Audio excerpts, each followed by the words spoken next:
Coming up on USL Pro Weekly, we look back on a weekend of road success and talk with Paul Nicholson after the Wilmington Hammerheads grabbed victory in Charleston. Orange County also claimed a big win on the road. We talk with game winner Gibson Bardsley about what it meant for the Blues season. The Open Cup gets into full swing this week. We look at some of the key matches in the second round. All of this and much more on the latest edition of USL Pro Weekly. Welcome in to the latest edition of USL Pro Weekly.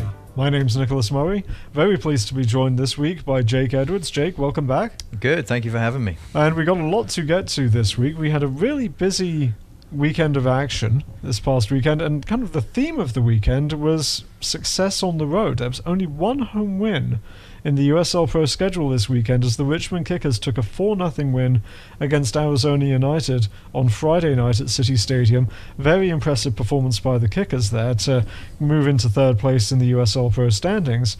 But then Arizona comes back, bounces back the next night against the Harrisburg City Islanders. Brandon Swartz-Druber scores from the penalty spot after Kadeem Dackers is brought down in the penalty area, and a very nice bounce-back win. And this is what we were hoping to see, I think, out of Arizona. That we knew that this was their first road trip. We knew that this was going to be a test for them. I think, given the fact that they were down to 10 men against Richmond when the 4 goals happened, I think they managed to pass this test. Yeah, I totally agree. I mean, it was a tall order to come away, with all 6 points from this road trip. But the first major trip for them, and it was good to see how they responded to it. Every time I see them, they look a better side. They're really improving. The coach is doing fantastic things there. They're exciting. They're playing some good football. Tough test against Richmond.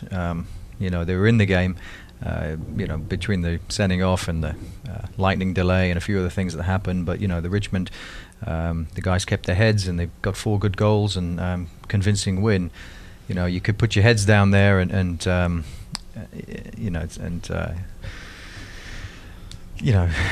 pack the shop up and call it a day, but they didn't. They showed great character and they carried on, and they next night they went to a tough game against Harrisburg, and they clawed out the result. So I think they're going to go home from that trip feeling very positive. I definitely feel as though they're going to be very pleased to get back to Arizona, because the weather that they had to go through, not just in Richmond but Harrisburg the other night, some of the pictures we saw coming out of there, the torrential downpour that they had in the first half were I'm sure not very fun for the guys who have been having some fun in the sun down in the southwest. Yeah, difficult conditions to play in, but that's what you're going to get when you come out, certainly onto this time of year on the East Coast, and they handled it well. Tough, pouring down both games, lightning in one, rain, delays at Richmond, so they had everything to deal with. But 3 points from that trip will be well received by them. Now, another team that went on the road and found success was Orlando City, and they took a 1-0 win against the Pittsburgh Riverhounds, followed that up with a 1-1 draw against the Rochester Rhinos to remain on top of the USL Pro standings. I think looking at the game against the Riverhounds, though, Orlando might feel itself a little bit fortunate to have come away with that game with all 3 points. Major talking point from this game was the penalty award that was given and then was taken away after Matt Dolman was brought down in the penalty area by Jordani Alvarez. This seems to be an unfortunate theme for Pittsburgh this season, where it seems as though the rub of the green, the decisions that the referees are making sometimes are not going their way, they're not falling their way, and as a result it's costing the Riverhounds points, especially and particularly because I thought they deserved a point against Orlando. Miguel Gallardo made a couple of absolutely phenomenal saves, including one in stoppage time to preserve his shutout, but yeah, definitely the Riverhounds, I think, justifiably should feel a little bit disappointed and a little bit let down. Yeah, and they do, for sure. There's 2 matches against Orlando now that they've had, and they've took them to the wire both times. 1-0 up in the first game and 1-0 down in the second game, and both coming out, as the results ended with a draw and a loss. But so they'll feel very hard done by. They were in that game. They took them all the way. 1-0 down, as you said, great header in stoppage time, and Gallardo just tips it around the far post, getting closer and closer. I think if there's another 10 minutes to play in that game, that ball probably would have been in the back of the net the way things were going. Harsh on the penalty. Looked like a penalty. Yeah. From our view, referee saw it as a penalty. then it seems to be overturned. So, extremely frustrated, and really feeling for those guys, for Justin and the team on that one. But that's football. You see it all over. When you're at the bottom, you just don't get the rub of the green. Things that the rebounds don't fall to your strikers. The refs' decisions go against you. It just seems like you can't get it. All the luck's against you. And when you're at the top, everything goes for you. It all goes in. So it's difficult at the moment over there at Pittsburgh. That said, if you're going to look at the results they've had, although they haven't quite got over the line with these results, they've been scoring goals.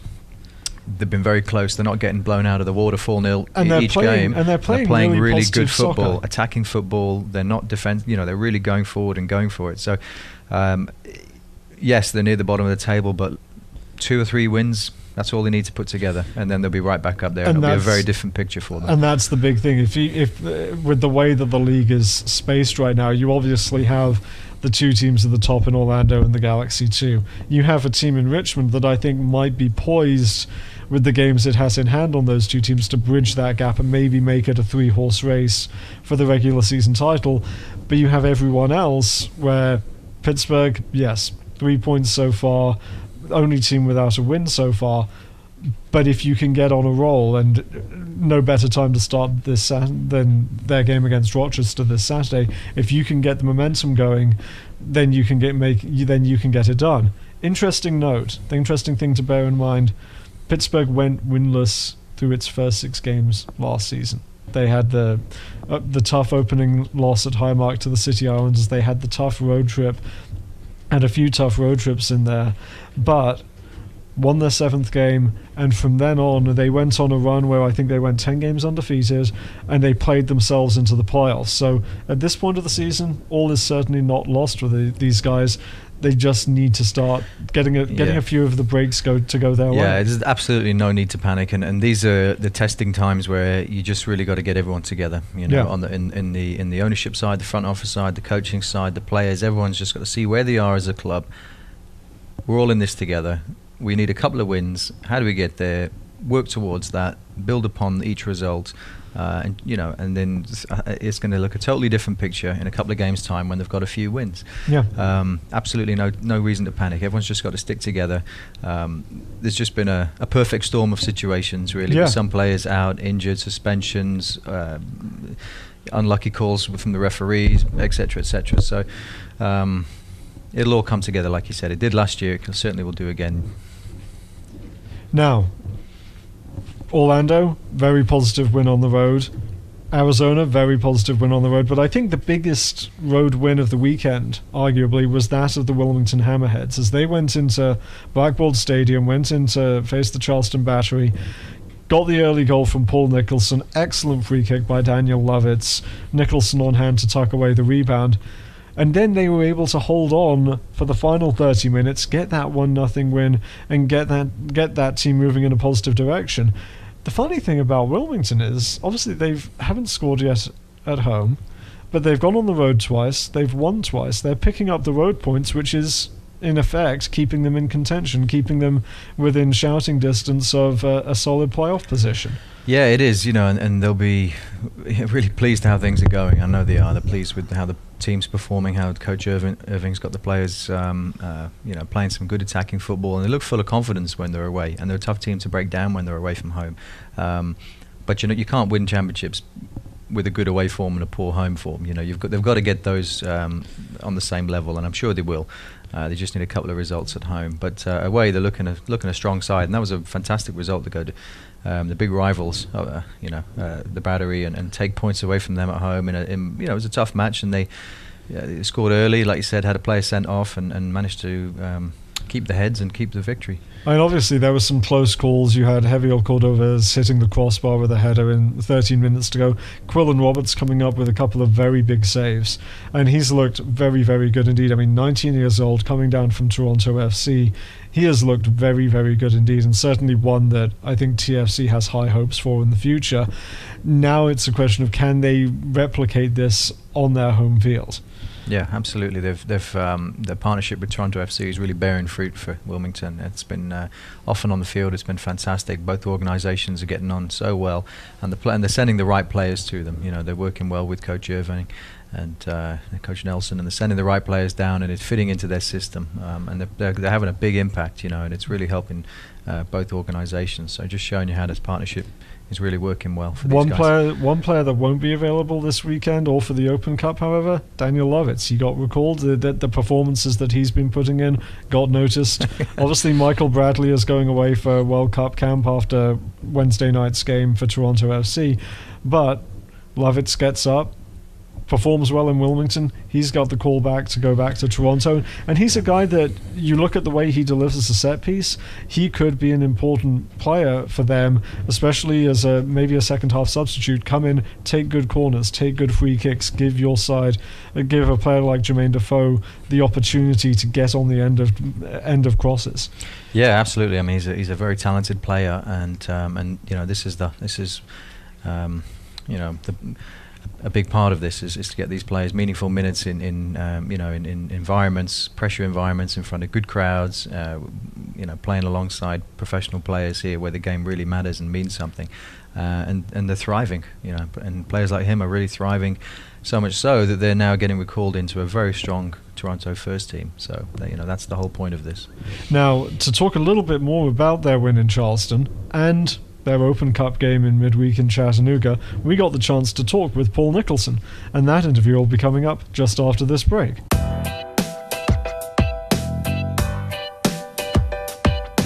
Well, we're very pleased to be joined now by Wilmington Hammerheads midfielder Paul Nicholson. Paul, thank you so much for taking the time to join us. It's my pleasure. Well, first of all, congratulations on the win on Saturday. I know that was a big one for you guys. Second win on the road this season, and it's got to have been nice for you to grab the goal. Yeah, definitely. I mean, it's usually the other way around for the Hammerheads. We usually do really well at home, and we're lucky to get any points on the road. And this season, like I said, it's been the complete opposite, and we're just happy to be doing well. And I thought it was a great team performance, and I thought we were a little bit unlucky to go down to 10 men, and we still had a long time left in the game, and to still keep a clean sheet was a great effort, I thought. Yeah, I mean, that was, I think, the biggest thing in the game. Obviously, it was great to get the early lead, but I think the resolve that you guys were able to show and holding on to that lead down to 10 men said a lot about what the kind of character that you guys have this season. Oh, yeah, absolutely. I mean, just for us to stick together and fight like that, it's one of those things that sometimes happens in seasons, and it really brings the squad together. And we've noticed the last couple of days in training, it's been very positive, and all the guys are kind of enjoying working with each other, and there's definitely a good camaraderie between the group now. How important was that win to kind of pick things up and get things moving in the right direction? Because obviously you've had, as you mentioned, a little bit of a struggle at home so far this season. Yeah, like I said, I mean, no one really expected that. We were kind of thinking the start of the season was going to be the time where we needed to get the most points, and because we do have a lot of home games in the beginning, and then a lot of away games towards the end. So we were hoping to get those points at home and maybe snag a few away from home before we really get into that tough stretch. And with us tying the games at home and losing the games at home, that's a massive result for us to kind of climb up the table and not lose track of those teams at the top. You obviously have a rematch with Charleston this Saturday, and we'll talk about that in a little bit, but Wednesday night you have the Open Cup and you're heading off to Chattanooga right now to face Chattanooga FC. This is obviously a tricky game on the road in the second round. What are you guys expecting from Chattanooga, and are you feeling confident that you can get through to the third round?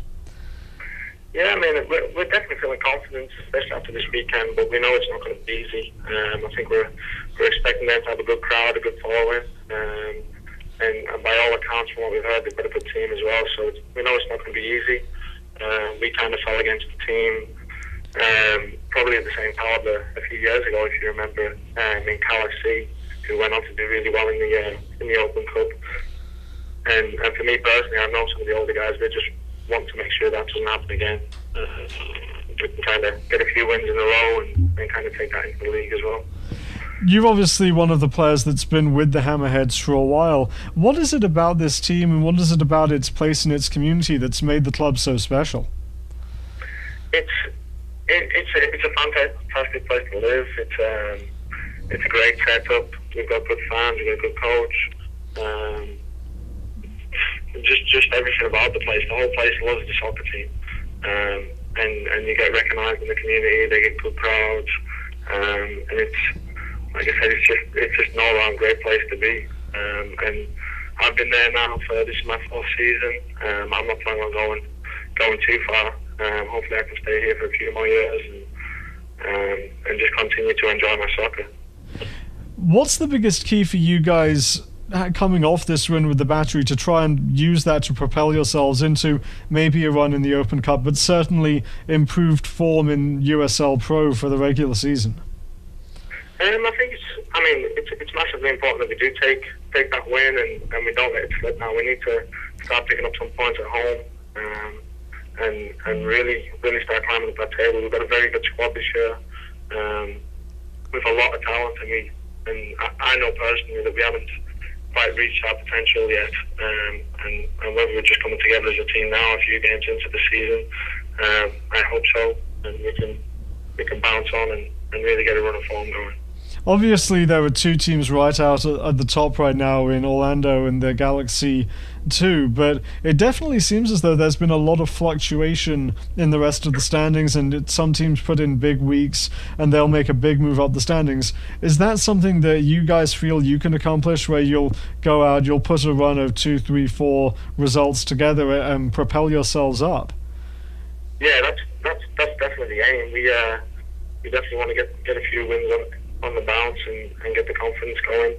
But like you said, there's been some crazy results, a lot of unexpected results, and it just shows how strong the league is. There's no easy games anymore, and if you don't show up for one game, you're gonna lose points, whether that's 2 or whether that's 3 points that you lose. It's an exceptionally tough league right now, and even, like I said, even Orlando's up there and LA's up there, but they've had a few funny results as well. So it's a tough league, and we know we're going to fight for every single game. And I think some of the new guys coming into the league on our team have kind of found that out quickly. And I think that kind of showed in the Charleston game that they realised that we had to fight for this result and how important the 3 points was, and hopefully we got it. Well, Paul, thank you so much for taking the time to join us. We really appreciate it. Good luck in the Open Cup on Wednesday night. Good luck this weekend against the Battery. Thank you very much, Nick. I appreciate it. The Hammerheads, obviously a very positive result on the road for them against Charleston. Other road teams that got positive results included the Galaxy 2, who managed to get a point against Dayton amongst all the hoopla of the Dutch Lions opening Dock Stadium, their new facility. Chandler Hoffman, now with 5 goals on the season, and he's a guy that's come in, he's played very, very well. He's a Southern California guy, and so I think he really likes the atmosphere. He likes being part of the Galaxy 2, being sent on loan from the full squad, but we're seeing him get good minutes, score goals, and now he's tied for the league lead with Orlando's Kevin Molino and Richmond's George Davis IV, both of whom had goals in their team's victories this past weekend. You've got those 3 guys on 5 goals, you've got a cluster of guys behind them on 4.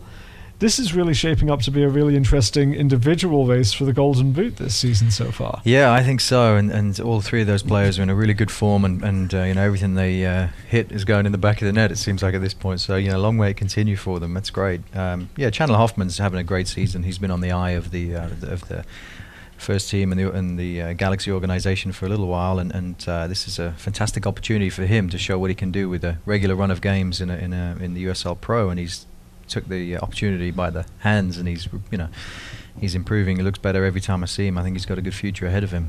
So he just needs to keep doing what he's doing and keep putting the ball in the back of the net, and give the first team coach some headaches. Trying to force his way in there. I mean, he's got a lot of competition on the first team, but all you can do is step on the field and score goals and play well, and that's what he's doing. And Kevin Molino and George Davis IV equally putting the ball in the back of the net. So I think. I have to say, I think this Golden Boot winner this year is going to be maybe top in 20 goals. Maybe. I mean, it's definitely going to be a good race. I mean, and now the opportunity for Hoffman to step up and get into the first team with the players departing the Galaxy for the World Cup is there's a door that's going to be open there for a couple of weeks, depending on how the US does and how Landon Donovan fares down in Brazil. So there's that opportunity. You've got a guy who's coming in, who's in form, who's scoring goals. Maybe he's a guy that you partner with Robbie Keane, or you use off the bench if you need a late game burst, because he does seem to be finding the back of the net pretty consistently. Now, a guy that's probably going to figure in that Golden Boot race is Jorge Herrera from the Charlotte Eagles. Very positive player, always been a great mainstay for that club. He's already got 4 goals this season. And the combination of him, Drew Yates, and Ben Newnham really played a great role in the Eagles' win last Thursday against Orange County. I think that was a big win for the Eagles because they got this weekend off. They've got a home Open Cup game against the Carolina Dynamo coming up on Wednesday night. But just to get something out of that West Coast trip after dropping the first 2 games, it's just got to give a better feeling in the camp as you make your way home to Charlotte. Yeah, without doubt, you come away from that with 3 losses. Your head's in a completely different place. But now there's a big Open Cup match coming up for them, and they're going in there, scoring a few goals, a shutout, a victory, in a better frame of mind. So that was a crucial win. So all credit to them. And Jorge Herrera is a lovely player. I like watching him. Technically, very good player, and he's scoring a lot of goals and some very stylish goals as well. So he's a big player for Charlotte, and I think he'll have a big impact on the success of the club over this season, without doubt. Now, speaking of stylish goals, we've got to mention Ben Newnham's goal against Orange County, because that was one of the best I've seen this season. I mean, it was just first time curling, looping. If you haven't seen it yet, make sure you either go to the USL Pro YouTube channel to check out the Goals of the Week video, or check out the Instagram account. We'll be uploading it as an Instagram video there during this week, so check it out on there. But just an absolute peach of a goal, and one of a few really good goals that we saw this weekend. We had Kevin Molino's goal against Pittsburgh, excellent finish, really great cross and header from Taylor Kemp to Matt Delacat with the Richmond Kickers on Friday night, and then the goal of maybe the weekend with Gibson Bardsley and his 90th minute winner for Orange County against Oklahoma City. Long ball upfield, but so well taken. And after Bardsley had played a very strong game, I thought, just getting thwarted at the last minute by some good saves by John Kempin, Ashani Fairclough, a couple of blocked shots and things like that by Oklahoma City's defense. Mark Howard stepping in and playing well there. But such a big win for Orange County after losing to Charlotte, just trying to get their season back on track, pick up their 3rd win. They've played 9 games. They were 3rd of the way through the season, but it definitely felt as though that was a must-win to keep themselves in the conversation. Yeah, and they're doing that, and you're not going to win every game, but just when they need to, they get the result. So, they may have dropped points here, but then they pick up a result when they need to keep themselves in the conversation. So all credit to them. They've got the players to do it. We've mentioned the experience that they've got and the exciting young players they've got, and they're gelling that together. And you're starting to see that. So that was a massive result for them to go there to Oklahoma City, sellout crowd, great environment. Pressure game, so they stepped up there and they got the goal in the last minute. Obviously they'll be disappointed at Oklahoma City. They've got another home game coming up, so they'll be looking to get that first home win for the supporters there. The city's really embraced them, and regardless of that result, they're still selling out the stadium, and they could probably sell it out if the stadium is twice as big. They'll sell that out too. The city's completely behind them. When you go there, I was there for the home opener. The whole city's painted green. It's fantastic. There's banners, flags everywhere throughout downtown, and the city's really embraced this club. So it's exciting to see, and I know they're going to get that first home result very soon, and the crowd's going to love it. We'll talk about that in a little bit, but to talk a little bit more about Orange County's win and their trip to face the Fresno Fuego in the Open Cup this week, we talked with Gibson Bardsley, and that interview will be coming up just after this break.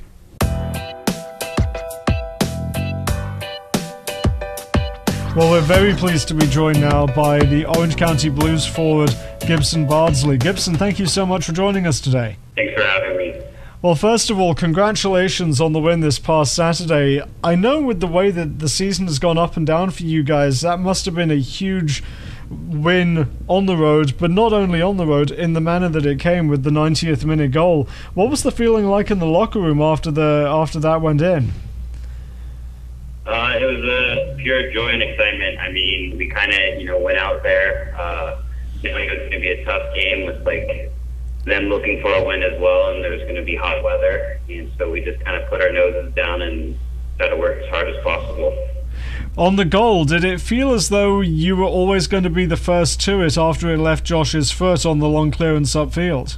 Yeah, I felt like, I had kind of Ellis majority of the night, and when I saw that ball go through, I knew I could beat him to the ball.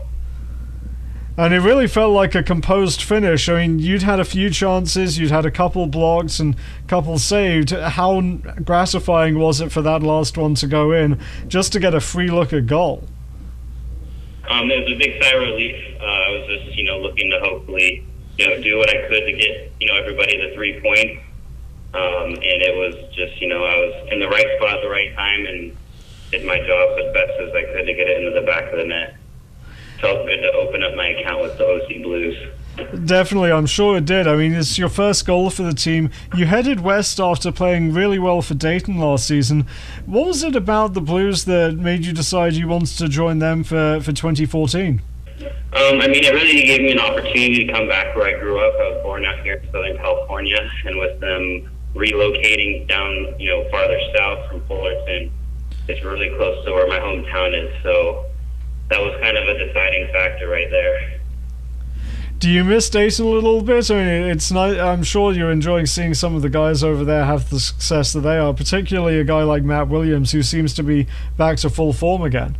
Yeah, definitely when you're out in this area, you have, a lot of exposure to these, local and major league soccer teams. That was kind of on the back of my mind too. But, Darvish, gave me an opportunity to come out where I, was born, and, the system that he was kind of pushing for us to play is a system that I enjoy playing in. So I thought, give us the opportunity, and so far I've been really enjoying myself out here.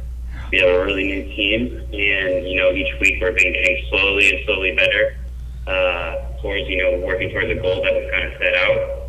And I think it's a matter of time before we just start racking up the points. It seems like there's a lot of competition for places, especially in the attack with yourself, Chris Cortez, Alan Russell, although he's taken on a little bit of a knock recently, and a few of the other guys that are in the squad. Has it been interesting the way that it's definitely been interesting for me to see how the lineups changed week in and week out? Do you feel as though things might be settling down soon and you kind of establish a front six that can develop some chemistry together? Yeah, and I think that's kind of what we were doing at the game, and I think the last couple of games we really kind of, got to the point of where and when, what people should be in what positions, and I think that, you're going to definitely start seeing some more consistency up there, but, with the schedule of the season as it is, you're going to have to kind of rotate that lineup so we can all be fresh, because at the end of the day, we want fresh legs on the field so we can, run at defenses and get the goals to get those 3 points. Now, you guys get the opportunity. You hit the road to Fresno on Wednesday for the Open Cup. This is obviously a pretty good team. They're the Southwest Division champions last season. What are you expecting out of the Fuego on Chukchansky Park? I expect them to come out because they want to make a point that, they deserve to be in the tournament. They're a great team. They've done a lot of stuff over the years, and I know one of my old friends, Cody Ellis and Jose Cuevas, are playing out there too. So there's going to be competitive players out there on the field, and we're going to go out there, expecting they're going to be a great team, and we're going to have to work really hard to get those 3 points. The Blues have done pretty decently in the Open Cup in the past. They've gotten to what would be the equivalent of the fourth round and gotten to face MLS opposition. Is that kind of the carrot at the end of the stick for you guys to go up and maybe play a Chivas USA and LA Galaxy, the first team, in the fourth round? Yeah, that's one of our goals. Any team in this league, their main goal is win each game so they can get in front of those big crowds, get in front of those MLS clubs and in the coaches' eyes, and just that atmosphere in general is just to kind of prove you that you can play at that level. So it's definitely one of our goals to get in front of LA, get in front of Chivas, so we can show them that we're a team that's not messed with. you guys, obviously, you're coming off a win on the road. You hopefully are going to take victory Wednesday night, I'm sure. Is that part of the building blocks that'll allow you to kind of grow and keep pushing on for the rest of the season? Yeah, I mean, with every game that we get under our belt, it's more confidence, more cohesion throughout the team that we can build off of. And, these building blocks are very important. So we're going to take it each game at a time. And, we got one win this past weekend. We're hoping we get another win on Wednesday, and that will propel us into the weekend to get another win. We want to make a kind of standpoint, for the second half of the season to really, push for a little bit higher spot in the standings because we deserve to be up there. Well, Gibson, best of luck on Wednesday night against the Fuego. Best of luck for the rest of the season in USL Pro, and thanks so much for taking the time to join us. Thank you, Mr. Murray, and you guys have a great afternoon. Thank you. Bye for now. See you. Obviously, that was a very big win for Orange County on the road, and they go on the road again this midweek for the Open Cup. Wednesday night, they travel to face the Fresno Fuego, a very solid PDL team at Chukchansi Park. We already had one game in the Open Cup on Tuesday night. Arizona United went out, came from behind in dramatic fashion to take a 3-2 victory against the Portland Timbers U23s up in Providence Park. Down 2-0 at halftime. This was a heck of a rally by Arizona United, but it shows the perils of going on the road in the Open Cup. And you're a player that's been there, you've played in the Open Cup for Charleston. These are, especially the away games, the games where you have an Orange County going to Fresno. These are not games that can be taken lightly. No, you can't take these games lightly, and certainly not when you're playing PDL teams. I mean, we see so many of these players on these PDL teams get drafted into the MLS. These are quality sides. This is the top professional league in the States. Our PDL teams perform extremely well against both USL Pro and MLS teams. We've seen them beat some MLS teams in the last year or two, for sure. So these are not games to be taken lightly, and you want to get through these games. You want to get advanced in this tournament as far as you can go. So credit to Arizona to come back, playing a very good side, under 23 side at Portland. It was it's a exciting game of football, entertaining game of football, played in the right way. It was a high quality game of football. So to come back as well from 2-0 down showed great character for Arizona. We talked about them on the road previously with Richmond and Harrisburg, building on that win at Harrisburg to take another win here. So they'll take a lot out of this game and happy to be into round 3. And so USL Pro 100% record so far in the round 2 of the Open Cup. 1 out of 1, and a team they could be facing, Oklahoma City, in the next round. It does face a tricky trip down to Tulsa to play the Tulsa Athletics. You look at other games like the game we mentioned earlier with Wilmington going to play Chattanooga, and then you also have the flip side of that where you have a lot of USL Pro teams hosting games. You have Orlando City hosting a good Ocala side that's been back-to-back Southeast Division champions in the PDL. You have the Ventura County Fusion visiting Sacramento Republic FC for their first game. You have the Charlotte Eagles and Carolina Dynamo in a great North Carolina matchup, and the Charleston Battery hosting the Panama City Beach Pirates in their second round game at Blackboard Stadium. So there's a lot of interesting games out there. Is there one in particular that you've got your eye on? Yeah, no, you mentioned a lot of good games there, and you mentioned the home field advantage. And I think that's certainly the case in these games, as these PDL teams and lower league teams come to the USL Pro venues. You have to lean on that. You have to take advantage of your supporters groups, your environment, your stadium, perhaps situations that these players are not used to, and maybe they're out of their comfort zone. And these players that come to these environments are either going to sink or swim. They're going to love it and play well, or they're going to retreat into their shell. They're a bit overawed by the environment. So you've got to capitalize on that as the home team. That said, you're the big fish. The team from below is coming to play you. They're going to be playing up. This is probably the biggest game of their season thus far, or maybe the entire season for them. So you're going to play a team that's young and hungry and ready to go, and is going to give you a tough game and come at you. So you've got to be well prepared for that. You can't start slowly in these games. Yes, they've got an advantage, our teams at home, but they're going to have a tough battle on their hands, no doubt, with all of these games. Yeah, I think I'll be, so many exciting games, many tough games you mentioned there. I think I'll be having a look at the Orange County. Looking forward to seeing the Blues and if they can capitalize on their recent victories and keep that run going against the Fresno Fuego. That'll be a good match for them. And staying in California, I'm keeping an eye obviously on Sacramento. Hosting Ventura County Fusion, another good side there. So that should be a good game. both USL Pro teams need to maintain the form they've got, and they'll be looking for those home wins. For me, the game I'm really interested in seeing is Rochester Rhinos, and they host the Western Mass Pioneers from the PDL. We got a chance to see Western Mass last week in US Soccer's Game of the Round, and they looked impressive. They looked like a very well put together side. They scored 3 goals in 10 minutes to get past their opponent Mass Premier Soccer last week. So a guy like Alan Carr Jr., who's been a consistent scorer for the PDL for a couple of seasons now, is a guy that may test the Rhinos' defence. They'll need to keep an eye on him, make sure that they're aware of where he is on the field a lot of the time, so that they can make sure that they advance to the next round. You've got games like that. This round's Game of the Round features the Richmond Kickers, and they actually get to stay in Richmond for their game against RVAFC, but that should be one worth checking out. Wednesday night, 7 o'clock on ussoccer.com. Make sure you go and check that one out. And that leads into Richmond, who have a very interesting road trip this weekend when they get back to their USL Pro schedule, because Friday night they go to Oklahoma City, and we were talking about this earlier. Oklahoma City, no wins out of 2 for them at home. The Kickers coming into town, likely on a good run of form after their 4-0 win against Arizona last week. This is a statement game, I think, for the Energy to face one of the league's best teams and try and establish Pribble Stadium as your home turf and a place where it's going to be difficult to come in and take 3 points. Yeah, they've got everything set up there at the stadium, and they've got a good supported group in the grid, that's for sure. And they're getting louder and louder, and as we mentioned before, great support from the cities. And you're selling out these stadiums, just a sea of green, So they really want to turn that energy into a bit of a fortress, and you have to win, but the crowd will play their part in that, helping the team to get those victories. You got one of the top teams in the league coming into town. They're no stranger to facing this kind of quality now. They've had back-to-backs with Orlando. They're playing a number of the top teams already. So this is another test for them. And these are the games you want. It's the games that Jimmy will be wanting, the players will be wanting. They'll be wanting to test themselves against the guys at the top of the table, and they need to take some points if they can from this.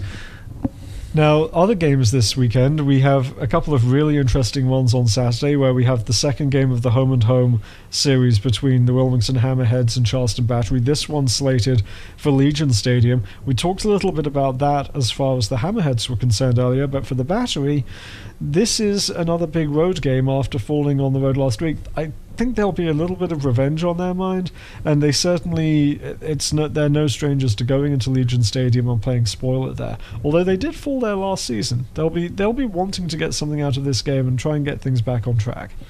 Yeah, no doubt. I mean, they want to start putting some points on the board. They know that they're going to be working hard to do that. This is, is there a revenge factor? Of course, they just lost 1-0 to these guys. They want to go and get something from this game. It was a spicy game at times. A couple of hard challenges coming in, and certainly late on in the game. So Mike Anhauser will be prepping the guys to go down there and put on a good show. I think it'll be another good match, and they'll be conscious of the fact that Wilmington haven't performed as they would hope to at home. So there's obviously an opportunity to go there and get some points.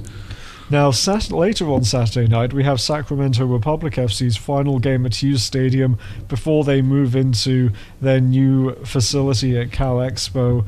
The LA Galaxy are coming in, and this has all the makings of a really, really good game. The Galaxy have played well. They've played well on the road so far, and it's going to be a great send-off for the Republic with, I would certainly expect, at least another 5-digit crowd, if not in excess of 15,000, and maybe even a few members of the Angel City Brigade making their way up the coast to Northern California for this one. Yeah, I think, that's what I've heard. I think they will do. I think there'll be some traveling supporters, which would be great, cheering the Los Dos on in this, what is shaping up to be a fantastic match. And yes, this will be a sellout or close to a sellout, no doubt.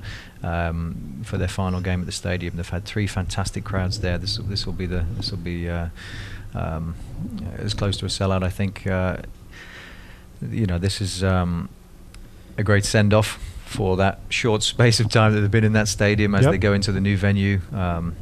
Bonnie Field, which will be a nice challenge for them to try and fit those 20,000 fans into an 8,000 stadium. But I think they'll be selling out all of those games for the remainder of the season, which was their goal, and they've achieved that. Fantastic, fantastic by the organisation to do that, and by the supporters that really got behind this team. So, Galaxy towards the top of the table, Sacramento. Still trying to find that. This is an important game, I think, for Sacramento, because they're sitting on 10 points. They have a chance to kind of bridge that gap to second place right now. That makes it a big game, not just because it's their final game at Hughes, it's the final game in front of potentially 18, 19, 20,000 people. But it's a chance for them to really gain some ground against a Galaxy side that they've already beaten this season. Yeah, Galaxy have been pretty dominant at home, not so dominant on the road, and they've got the one up on them already, as you said, earlier on in the season, so they'll have that confidence or that in the back of their mind, and absolutely they'll be needing to win this and keep the momentum going. And you win this game, you close that gap. This is a major, it's a major 3 points then at stake for Sacramento, and obviously the Galaxy are going to be wanting to get something out of the game too to stay up in the top 3. Now, staying on the West Coast, Arizona United, fresh off its Open Cup victory, returns home to the Peoria Sports Complex to take on Orlando City. And with the way you mentioned earlier about the gumption that Arizona showed to come back, to bounce back and get that win against Harrisburg, I think that was in just as much evidence last night. I mean, down 2-0 against Portland on the road. You've got a big game coming up against Orlando this Saturday in the league. Easily could have folded up, and it just seemed as though the energy from Arizona United grew and grew and grew until they basically knocked the door down, got the 3 goals, didn't even need to go to extra time with the energy that they were playing with at the end, and that's going to give them such a lift, which they'll need against a Lions side that is still undefeated. Yeah, believe me, that's not what the coach is going to want his side to do every week, come back from 2 goals, but it's certainly great that they've got the belief and the ability and the energy to keep in those games and close the gap and get the goals and give them the confidence to know that if they're in that situation, they've got what it takes to come back. And against Orlando, you may well be in that situation. We've seen how many goals Orlando are scoring and the attacking prowess there. So, it's a case of, should you go down a goal or 2 against Orlando, yes, you know that you've got the ability to come back. You've got it in your locker. So that'll keep him in good stead throughout that match. But, against Orlando, it's a 90-minute game, and you got to play well the whole time, because they'll punish you if you don't. Now, also on Saturday, earlier in the evening, we have the Pittsburgh Riverhounds hosting the Rochester Rhinos, and this was a rivalry that for a number of years was really tilted in the Rhinos' favour. But last season, things really swung back towards the Riverhounds. They got a couple of really good results, including a good win at Highmark Stadium. This is important for the Riverhounds to kind of get that first win and kind of maintain that upper hand that they had on Rochester last year, because if they get that gets the ball rolling for them, that gets the season in gear. If they can put together a win in the Open Cup Wednesday night, win on Saturday in the league, suddenly things are feeling a lot better around Highmark Stadium. Yeah, without doubt. Yeah, they've had the share of frustrations this season, but they're still, although sitting at the bottom of the table, they're still right there in the conversation, because we know they've got the teams and they've got the games that are left ahead of them, and they've got the players to do that. So this is a massive game for them. They've got to get some points. Or Rochester's in a good run of form as well, so it's a tough game, and they've got some good players there to find in the back of the net, and they look to be improving each time I see them. That's for sure. So this is going to be a challenge, but the Pittsburgh need all of the Steel Army and the supporters group to be there to really get behind the boys. And I think, like we said earlier, if they can get some points here and start building on it and get that 2 or 3 games, get a run together, if they can get a couple of wins, the situation looks very different. Yeah. Wrap up the weekend on Sunday with a couple of interleague games. Richmond Kickers finish their road trip as they visit the Chicago Fire Reserves. Orange County goes up to the Pacific Northwest to play the Seattle Sounders Reserves. 2 good road tests for these teams. It'll be interesting to see. Wednesday night, you've got games on Saturday as well for Chicago and for Seattle. So it'll be interesting to see what sort of lineups those teams put out. But obviously there's the potential here for these two teams to steal some points on the road and kind of keep moving, keep their positive momentum going. Yeah, for sure. I mean, it's a good road trip for Richmond. A couple of tough games there, and the Fire have taken some points off our teams this season, and we've taken points off them for sure. So, both of those games and Orange County up to Seattle. These interleague games can be tough. You can be playing a pretty strong squad when you go to these places, but equally the opportunity's there to take some points. It's great for Richmond. It can solidify where they are in that top three, and Orange County, building on that momentum, that consistency we talk about, and they seem to be there now. They're getting some good results together, so that's a great opportunity for both of them to get some points. Well, those are the games this weekend. Is there anyone in particular that you're keeping an eye on as far as a player that you think needs to have an impact or will have an impact this weekend?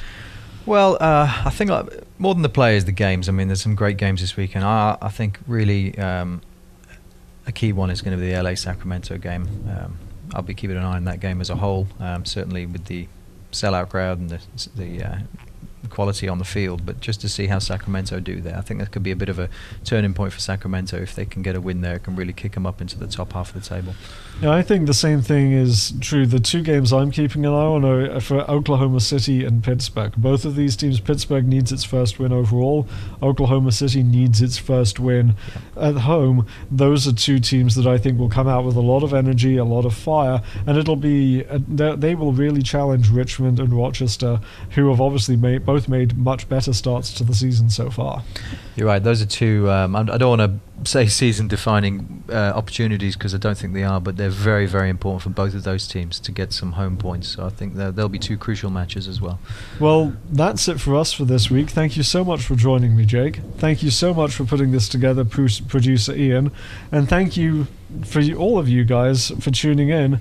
We hope you enjoyed it. We hope you join us again this time next week. But until then, bye for now.